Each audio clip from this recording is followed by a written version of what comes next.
तक खान को जेल नहीं होगा, हम तो यही कहेंगे सभी युवाओं को उनको घेरना चाहिए।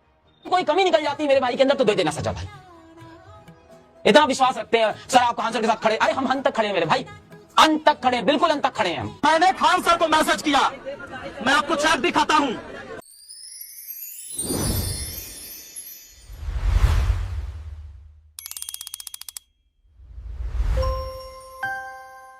चलो आपको मन है ना कि खान सर के गलती को निकाला जाए, उनके गलती को ढूंढा जाए और उनको तगड़ा वाला एक्सपोज कर दिया जाए। आज वही गलती को ढूंढने का कोशिश करेंगे और उसके फैक्ट पे बात करेंगे, ताकि हमें भी तो पता चले कि हम जितना खान सर को गलत समझ रहे हैं वो एक्चुअल में गलत है भी कि नहीं है। आज हर टीचर उन पे ट्रोल वीडियो बना रहा है, हर मीडिया वाला अपना पुराना दुश्मनी निकालने की कोशिश कर रहा है, हर लोग इसी फेर में है किस तरीके से खान सर को जेल के अंदर बंद करवा देना।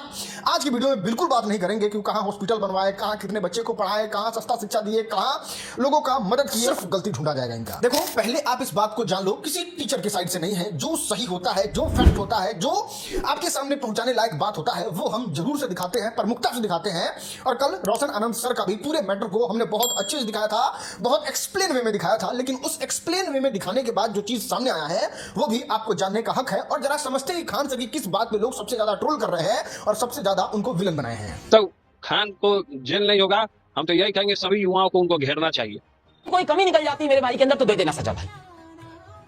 इतना विश्वास रखते हैं सर आप खान सर के साथ खड़े, अरे हम अंत तक खड़े हैं मेरे भाई, अंत तक खड़े, बिल्कुल अंत तक खड़े हैं हम। मैंने खान सर को मैसेज किया, मैं आपको चैट दिखाता हूं।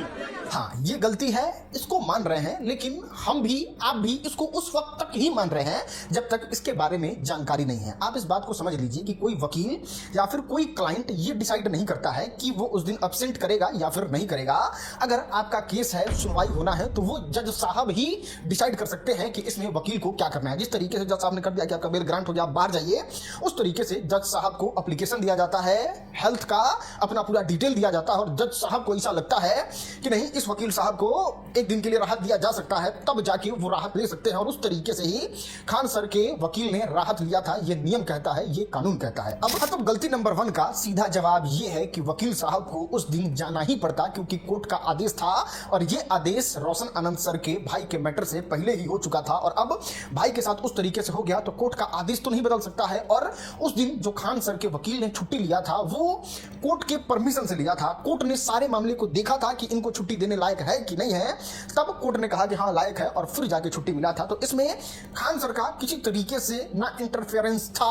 मैं इस पूरे बिहार के प्रशासन से, मैं बिहार के मुख्यमंत्री से ये साफ साफ कह रहा हूं कि खान का लिंक जो है, खान के जो तार हैं वो पाकिस्तान से जुड़ा हुआ है।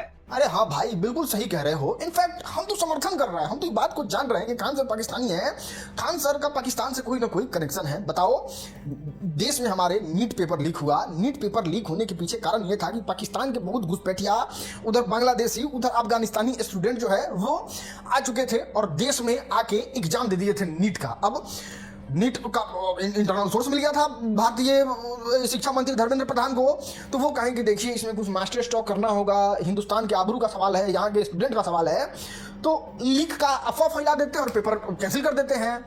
पाकिस्तान अफगानिस्तान का कमर भी तो तोड़ रहे हैं, तो फिर उस तरीके से ही धर्मेंद्र प्रधान प्लानिंग किए और सीधे पाकिस्तान के कमर पे चोट किए, अफगानिस्तान को बर्बाद कर दिए नीट पेपर कैंसिल करके। लेकिन बताइए पाकिस्तान का एजेंट भारत में आके लगा चिल्लाने नीट पेपर कैंसिल कैसे हो गया, हमारे छात्रों के साथ ऐसे कैसे हो गया, हमारे छात्रों के साथ गलत हुआ, इतना मेहनत बर्बाद हो गया। ठीक है, अब 5-7 गोरा पंखा उनका लटक के अपना जान दे रहा है तो उसके वजह से पाकिस्तान का कमर तोड़े, ऐसा तो नहीं हो सकता है ना। तो ठीक है, अपने देश के 4-5 बच्चा का कुर्बानी जायज था वहां पे, और वहां पे पूरे सिस्टम के नैरेटिव को फेल करने वाला अगर कोई आदमी था तो वो खान सर ही थे। तो वो हुए पाकिस्तानी और इसके लिए उनका आज जो ये हाल हो रहा है, ये जो नैरेटिव फंसा के उनको बुरी तरीके से चक्रव्यूह में फंसा लिया गया है, ये होना ही चाहिए। वो डिजर्व करते हैं भाई। ज्यादा सिस्टम से लड़िएगा तो फिर ज्यादा सिस्टम के खिलाफ जाके उसके मंसूबे में पानी फेरिएगा तो आपके साथ होगा, ये हुआ भी। अगर डायरेक्ट उसने हत्या नहीं किया है लेकिन इनडायरेक्टली उसका हाथ है, यह सबूत है इस रास्ते का। हाँ तो सारा माठ साहब लोग मिलके यही समझाना चाह रहे हैं कि खान सर को रोशन आनंद सर पे केस नहीं करना चाहिए था, और ये जो केस किए हैं उसी वजह से प्रिंस यादव का जान चला गया है। और उसके पीछे लॉजिक भी बड़ा शानदार है कि रोशन आनंद सर पे केस हुआ, रोशन आनंद सर जेल के अंदर चले गए, प्रिंस यादव को उस वजह से ही भागना पड़ा नेपाल गए तो उनको मानसिक टेंशन हुआ, पहले से बीमार थे, तो ठीक है खान सर का इन्फॉर्मेशन नहीं था, लेकिन रीजन तो खान सर ही थे जिसकी वजह से प्रिंस यादव का जान चला गया। इसलिए खान सर को केस नहीं करना चाहिए था। देखो इसके पीछे क्या तर्क दोगे, क्या लॉजिक दोगे, कैसे इसको डिफेंड करोगे वो तो नहीं पता, लेकिन कायदे से सोचो, इनकी बातों को अगर मानो तो खान सर को वहां पे जब रोशन आनंद सर के कुछ लोग 25 लोग आगे पोस्टर फाड़ रहे थे, ईटा पत्थर चला रहे थे, उस समय खान सर के गार्ड का मार के पूरा माथा उठा भड़का दिए थे। उस समय खान सर को निकलना चाहिए और कहना चाहिए कि अरे आप लोग ईटा पत्थर चला रहे हैं, अरे कुछ मारिए कबार बार पे हमारे के, थोड़ा इधर से खोल दीजिए, इधर से फेफड़ा फाड़ दीजिए।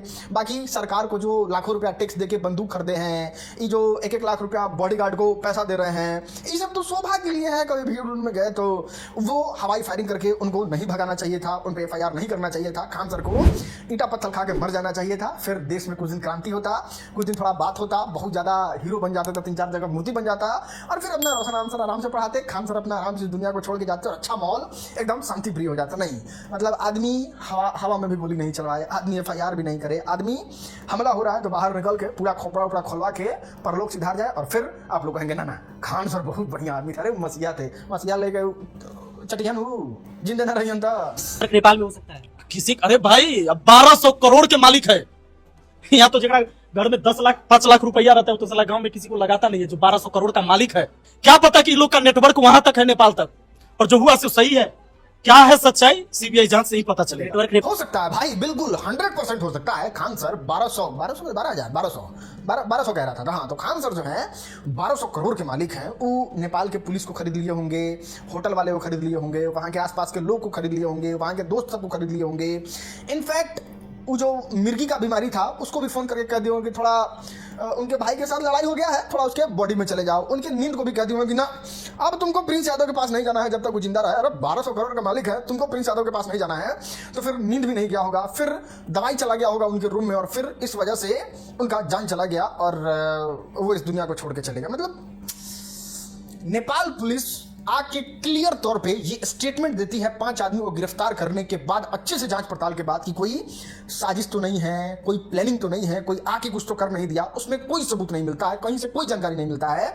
फिर नेपाल में ही पोस्टमार्टम होता है, उसको क्लियर करके ये बता दिया जाता है कि नहीं, इनका जो बीमारी था, दारू का ओवरडोज था, उस पर नींद की दवाई, उस पर मिर्गी की दवाई, इस वजह से सारा गड़बड़ा गया और इसके वजह से इनका जान चला गया। लेकिन फिर भी दोषी कौन है? खान सर। दोषी कौन है? कोल्ड स्टोर वाले का मालिक। लेकिन बीच में थोड़ा लॉजिक भी देने का प्रयास कर रहे हैं कि नहीं, अगर हो सकता है ये सब नहीं करवाए हो, बीमारी को नहीं कहे हो, नींद को अपने पास नहीं रोके हो, नेपाल पुलिस को कंप्रोमाइज नहीं किया, तो इनडायरेक्ट वे में तो खान सर का हाथ है। डायरेक्ट उसने हत्या नहीं किया है, लेकिन इनडायरेक्टली उसका हाथ है। यह सबूत है इस बात का। मैंने क्या लिखा है बोलो आप, ठीक से कैमरा में लिखो। मैंने प्रणाम किया है, मैंने लिखा है, देखो आप। नहीं गुरुजी, मैटर को समाप्त कर लीजिए आप ही आगे आकर। मैंने दिल का फोटो भेजा उसे। आप दोनों की लड़ाई में छात्र का लाभ कभी नहीं मिलेगा। देखो, अब तक कोई गलती हो चाहे नहीं हो, लेकिन यहाँ पे ये गलती तो हम खान सर का मान रहे हैं। देश के प्रधानमंत्री, मुखिया जी और हारे हुए विधायक जी का मैसेज आया और खान सर रिप्लाई नहीं किए, खान सर कंप्रोमाइज नहीं किए। मैसेज आते कहते अरे सर आपके ये मैसेज का तो इंतजार कर रहे थे, कहाँ थे इतना देर से?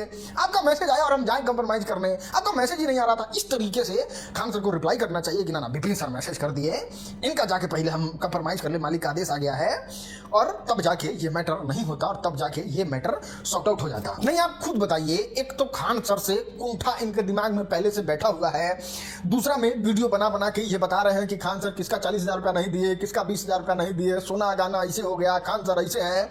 उसके बाद शुक्रवार को मैसेज कर रहे हैं और वहां पे खान सर इनका जवाब नहीं दिए। ना ये कतई बर्दाश्त नहीं होगा। नाचिए, एकदम नाचिए, माइक ले लेके नाचिए, एकदम जितना हो सकता है उतना वीडियो बनाइए, बर्बाद कर दीजिए, ट्रोलिंग करके बिक दीजिए, एकदम पूरा जन समर्थन आपके साथ है। बढ़िया है, एकदम नाइस।